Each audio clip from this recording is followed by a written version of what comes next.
Extravaganza. It's 800-941-SEAN. We'll get a lot of calls in today, as we have been promising. Ann Coulter today.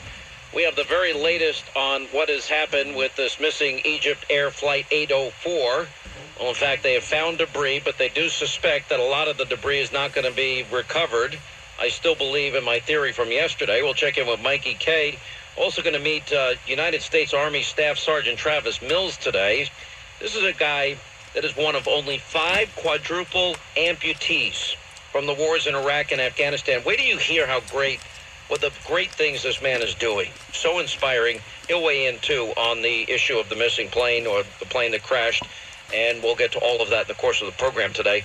I want to start here. You know, I have been actively making the case against liberalism, against Bill Clinton, against Barack Obama, as loudly and forcefully as I can. And every time the country decides it's going to go down this liberal road, we pay a price. In 2007, we ignored all the warning signs about Barack Obama, a guy that worshipped a communist by the name of Frank Marshall Davis, highly influenced him in Hawaii, or that he was an Alinskyite disciple, that he was an Acorn organizer, what Acorn is all about, that he went to the Church of GD America for 20 years. A guy that praised, grew up and went to a Muslim school in Jakarta saying there's nothing more beautiful than the call to prayer at sunset. That was in the New York Times. Nicholas Kristof wrote that. And then, of course, he starts his political career in the home of an unrepentant terrorist, 2 of them, Bill Ayers and Bernardine Dohrn. And he's never deviated from his radicalism. You know, we warned about the Clintons. This was supposed to be the week where the Clintons, with their willing surrogates in the liberal news media, that they were going to take down Donald Trump with their 20 printed pages and their expose on how Donald Trump treats women. And it backfired. And the story has been totally and completely debunked. We've interviewed 3 of the women featured in that article this week. One, a former girlfriend, is livid. Brewer Lane, what's her first name? I forgot. An amazing woman, said they purposely distorted and manipulated everything that she said about Donald Trump. Or Carrie Prejean, who said, yeah, they took a little excerpt out of my book to make it seem like I was saying one thing, when if they only went down another sentence, they would have seen my praise for Donald Trump. And it all backfires. And I do an interview with Donald Trump. And I say to Donald Trump, well, if the New York Times is going to go after you, and they have these reporters working for months trying to dig up as much dirt, and it backfires, well, maybe the case against Bill Clinton is relevant, considering Hillary is playing the gender card. Isn't it time for a woman to be president?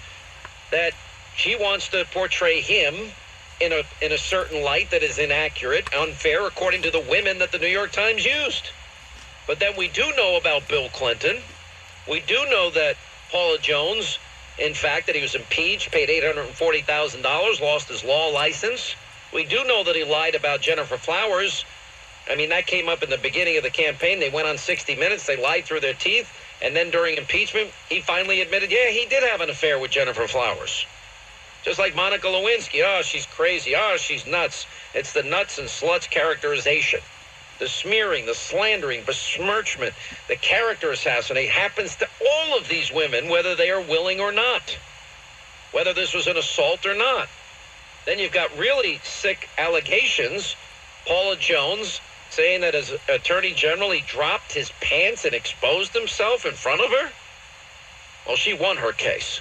But that didn't stop Clinton supporters like James Carville. Hey, drag a dollar bill through a trailer park. People say anything. In the case of Kathleen Willey, she was intimidated. She's told that story on this program many times.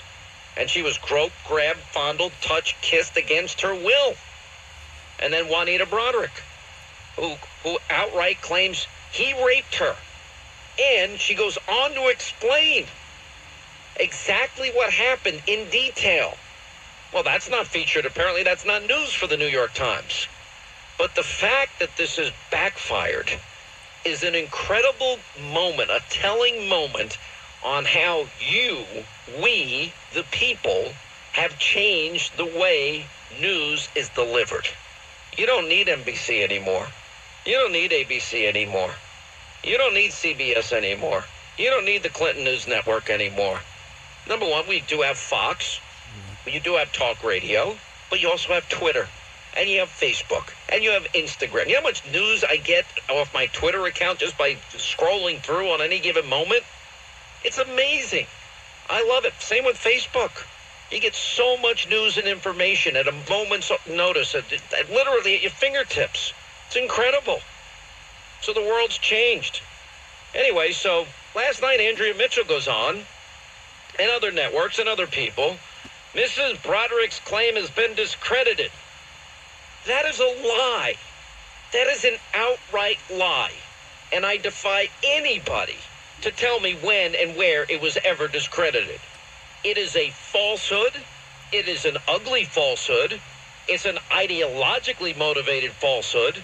And it's all based on wishful thinking that people won't do their own work, background, and research. Now, there's a website, Vox.com, that concedes that the rape allegation has not been definitively refuted. In his book, Uncovering Clinton, even the liberal-leaning Mike Isikoff, who helped break the Monica Lewinsky story, well, he wasn't allowed to. Drudge had the courage to do what Newsweek wouldn't let him do. As a reporter, and he said privately, Clinton lawyers have conceded that Clinton may have had consensual sex with Broderick, but insist that he would never have forced himself upon an unwilling participant. Remember Christopher Hitchens before he passed away? He and I had a pretty contentious relationship as he was an atheist. But anyway, after investigating the allegation, had little doubt that Miss Broderick's claim was true. I've interviewed her. I sat there. I did the second interview that she ever did. And I looked her in the eye. I'll be honest, I was stunned. And as Lisa Myers said at the time, well, we're having problems airing it because NBC finds you too credible. Anyway, Hitchens wrote a chapter, Is There a Rapist in the Oval Office? The paperback version of his book, No One Left to Lie To, which, as he wrote, has never been challenged by anybody in the fabled Clinton rapid response team.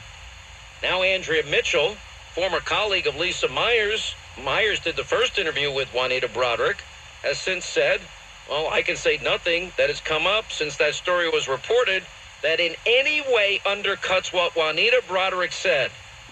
And I will say the same thing. And there were multiple people at the time that she told that have corroborated that she said it at the time. At Hot Air, John Sexton, he said, well, that's pretty much the definition of something having not been discredited. Andrea Mitchell needs to correct her statement on the air and explain why she got it wrong. Now, just like the New York Times, I don't see them firing these two idiots that tried to take out Trump this week. I doubt NBC is going to take down Andrea Mitchell. I would say, though, that Andrea Mitchell, it shocked the world that she would retract that false statement that NBC let her make. Now, I've interviewed her. She has been consistent. We played it yesterday right here on this program. She was even a volunteer for Clinton's gubernatorial campaign. Met him when he visited his campaign office in Van Buren, Arkansas that April. Says that he invited her to go to the office in Little Rock. She had a conference. She was a nurse. She had a conference there and in fact called and they had a meeting. It was supposed to be in public. He said, well, there's too many people down here. Why don't we have a little coffee up in your place? And she tells the story that he spent only a few minutes chatting, pointed to an old jail he wanted to renovate if he became governor before he began kissing her. She resisted all his advances, but soon he pulled her back onto the bed and forcibly had sex with her.